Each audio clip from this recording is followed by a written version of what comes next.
I'm Corbett Wall with DV Auction, here with your feeder flash for Thursday, February the 3rd, brought to you in part by Vitalix, an American family-owned company that specializes in quality, low-moisture cooked molasses supplement tubs, made from the best all-natural ingredients available. Give your cattle energy to get them through these cold temperatures. Get the blue tub, visit Vitalix.com. Well, we can add mandate to our list of naughty words that we can't say in mixed company. Evidently, that word is so polarizing that we just can't say that out in public anymore. It's just really a scary, scary deal. And went to the live cattle marketing meeting at NCBA in Houston on Wednesday there, and disappointing to say the least, but not surprised at all. But your affiliates have kind of bailed on trying to get something done, or at least supporting it, and they didn't really talk about the compromise bill, the Grassley-Fisher bill that we've been talking about here. They didn't really visit about it. It was kind of the elephant in the middle of the room that they just kind of danced around, and they would kind of refer to it once in a while, but never really talked about it. Instead, they just had multiple directives that were proposed by some of your affiliates, mostly Kansas Livestock Association. Colorado was involved in a lot of them. California was involved in several of them. But all these directives just were kind of wordsmithing to dance around the idea of supporting something that would fix our fat cattle trade and maybe save this industry for our grandchildren. But it was very disgusting and disappointing. And the only time they really talked about getting something done or anything that referred to the compromise bill was on one of the directives. They went in and changed the wording in there to basically say that NCBA opposes mandates for minimum negotiated cash trade. So that basically pulls the rug out from them supporting anything to try to get this deal fixed. And like I said, it was very disappointing. Had a lot of people get up and talk about it, but mostly everybody that got up and talked, and it seemed like those that opposed any kind of mandate wanted to get their name on the ledger that they opposed it.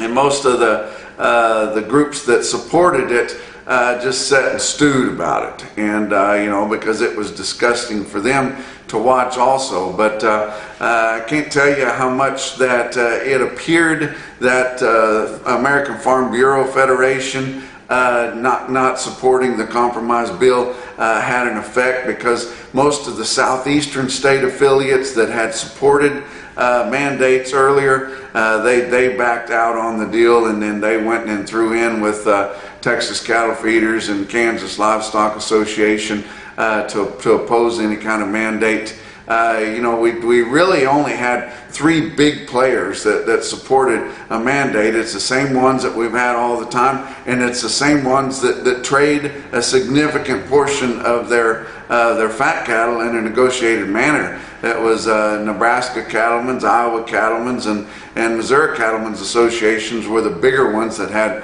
a significant number of votes. But by the end of the voting, and it was just like I say on the wording on one directive there that basically says that they oppose mandates now, the vote come out a little over 40 for and over 140 against. So now that is their policy. But I guess the policy doesn't really make any difference, because the last policy we had on this, after that heated debate that they had in that summer session, said that they were going to try this voluntary system, and it was going to be set with a whole bunch of triggers that were going to be almost impossible to trip all of them. And indeed we tripped them right away, because there was not nearly enough negotiated cash trade to have price discovery or to have a robust market, is the way that they worded it. But to watch all these affiliates that had supported mandates at one time and were outspoken in that summer deal, and we're wanting to get something fixed to watch them all fall by the wayside and throw in with the big dogs, your big corporate feeders and their packer partners. It was very disheartening there. Probably the one that bothered me the most was watching Texas and Southwestern Cattle Raisers Association piss backwards. You know, they had been in support of it. They've been riding the fence and really couldn't decide what they wanted to do. You know, splinters all over their ass cheeks doing that. But then, you know, all of a sudden here, when it come time to show their support or not, then they backed out on supporting the mandates and trying to get something to fix, and they piled right in with their big brothers there. But you know, it was hard to watch the people from Nebraska, the people from Iowa, and the people from Missouri, which are all big cow states and have significant you know, producers in those states, and they have several votes, but they just not enough to outrun the other guys that are basically just contract growers. And evidently they enjoy being contract growers, and I guess that's the way of the world, is they're just going to continue to do that. And so have numerous people get up from states that don't even market enough cattle to make a difference, getting in there and saying that they support their AMAs, those alternative marketing agreements, and they don't want to threaten, you know, to have those, you know, to lose those. They don't want to get out of that deal, so they're just going to let the packers tell them what they have and what they're worth, and we're not going to have any kind of negotiated trade. I told you on last visit that they estimate that within 4 years we're going to lose all negotiated cash trade in Texas, and evidently it doesn't bother them at all. Now, most all of your formulas and those AMAs are still using that negotiated cash price as a base, but I don't know what they're going to do whenever we don't have one. But it was a bad deal that we saw that. So basically, they decided to do nothing. They had said at that summer meeting, when they put the 75% of a robust market deal up, and we're going to try this voluntary approach, that if indeed that we hit all those triggers, then they were going to pursue a regulatory or a legislative fix to encourage packers to participate in negotiated cash trade more.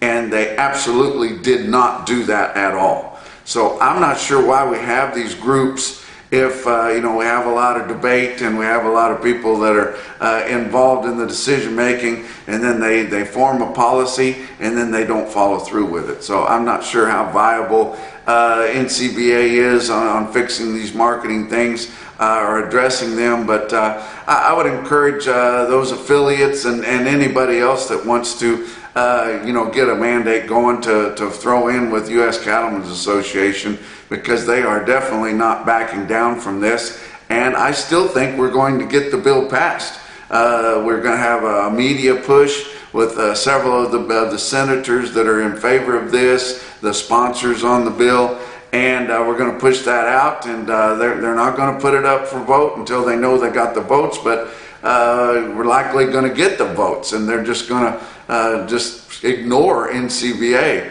the largest trade association that evidently is completely overwhelmed by packer influence and our corporate feeder influence that rely on them. And so that's kind of where we're at on that. But I just was very disheartened by watching that, and it was kind of a downer. And then after the meeting, everybody was kind of shaking their head and just saying, well, you know, we're not going to get anything done on that. But it's not cold in Houston, but you don't have to go very far north before you're seeing spitting sleet and snow and different things like that. I got this picture here from Clint Holting up in the Texas Panhandle. Took a picture of his cows out there, and he had some stockpile grass out there. It doesn't look too awful bad. A lot better than most places, but going to get really slick. Noticed that a lot of people had canceled flights going back east, and so there's going to be tough travel here for those getting home from NCBA convention and trade show, which now costs $300 to attend, just the trade show. But let's talk about your board, which was up big time, gangbusters, and maybe some of that due to the news that come out that JBS, Farmer's Friend, has agreed to settle and pay $52.5 million to their direct purchasers for manipulating the market, going back to 2015 when following the plant fire in Holcomb, Kansas there, and then they were deceiving in limiting the amount of beef that was produced so that they could inflate prices, and so they're the first of 4 there. It was a class action suit that has agreed to settle and pay. So we'll see if the other 3 are going to settle and pay now, or what that is. But $52.5 million is nothing to a company like that. We'd said back during the days following COVID, when we had limited processing there, and your packers were making up and over $2,500 per head owning those cattle for just a few days. You know, most of those plants were making well over $1 million a day. So $52.5 million, and then beating the market down that much, you know, that's nothing to them. And that's just kind of the cost of doing business when you're JBS. They've settled deal after deal after deal of manipulation, paying off inspectors and doing things like that. That's just the way they operate. But you look at your live cattle futures for February on Wednesday, up 82 cents, all the way up to 141.12. And we saw a response to that in a little bit of cash trade that we had too on Wednesday. April live cattle futures up $1.52 at 146.90. Your back months on live cattle up 87 to up 165. March feeder cattle up 317. Wow. Big gains there. Been up every day, big all week here, and a lot of that in response to the cattle inventory report too. It looks like some of these brokers and traders and those that give advice to investors that this number deal is really getting tight on these cattle, and they have looked that over, and they're supporting the futures market big time. But you know, March feeder cattle up 317 at 166.87. April feeder cattle futures up 267 at 171.82. Wow, and your back months on feeder cattle up from $1.55 to up 222. Grains were kind of mixed. Corn down 12.25 cents at 622.5. Beans were up 16.75 at 15.45.25. And Kansas City wheat down 16.75 at 769.5. I guess those little spit in the snow out there is going to make a little bit of moisture and maybe have a crop for a few people. But tell you what, there's not much wheat around, sure none for grazing. Fat cattle trade did develop and established in the northern plains. Southern plains still not, but evidently nobody cares, and we've already heard that we're expecting Texas to go to net zero negotiated trade here in just the next few years, but nobody's worried about it. Iowa sold 10,300 head negotiated on Wednesday. Live sales $3 to $4 higher than last week, from 139 to 142. Dress trade was $2 to $5 higher, from 220 to 223. Nebraska, 18,700 head negotiated trade on Wednesday. Live sales from 139 to 140, and dress sales from 220 to 224. Kansas only had a little bit of dress trade in the northern Kansas areas, about 900 head at 222. So we have yet to come up with any price live in the southern plains, and maybe since the packers see that your biggest trade organization doesn't care if we trade any negotiated cattle or have any price discovery at all, maybe they're not going to buy any anymore. Who knows? But they'll get plenty of formula deals there from their big corporate partners there. But you know, it's your small independent feeders that are suffering over that. They're the ones that get in and bid for feeder cattle. You know, in the sales and things, and for you guys that are cow-calf producers or backgrounders, and you think that this deal hasn't affected you not continuing to support negotiated trade, you wait one day when you show up to the sale barn to sell your cattle, and there's very few buyers there, maybe one or two, because all your smaller independent feeders, why would they do it unless they're on a niche program? And those guys are usually taking theirs all the way through and not handling very many cattle at all. How about box beef cutout values? Down again. Choice cuts down a bunch, select not so much, but choice cuts on Wednesday afternoon, $283.15, down $2.29. Select down just 65 cents at $279.57. Choice select spread is just over $3.50, guys.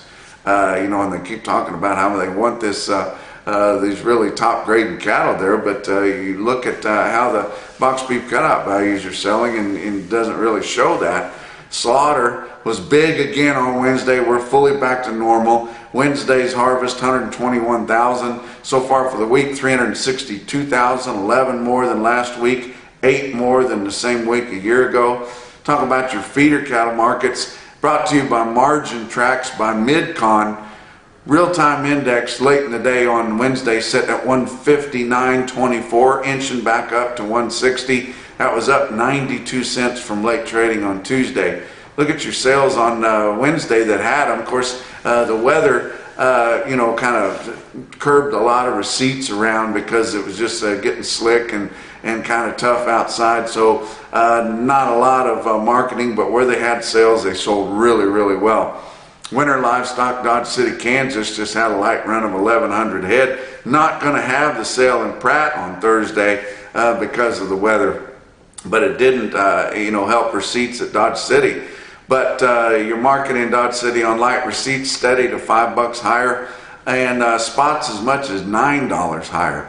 Green City Livestock Marketing in Green City, Missouri had a good sale, 3,400 head there. Market was firm to $5 higher, spots as much as $12 higher. Look at this automated market report from Cattle Market Central through DV Auction.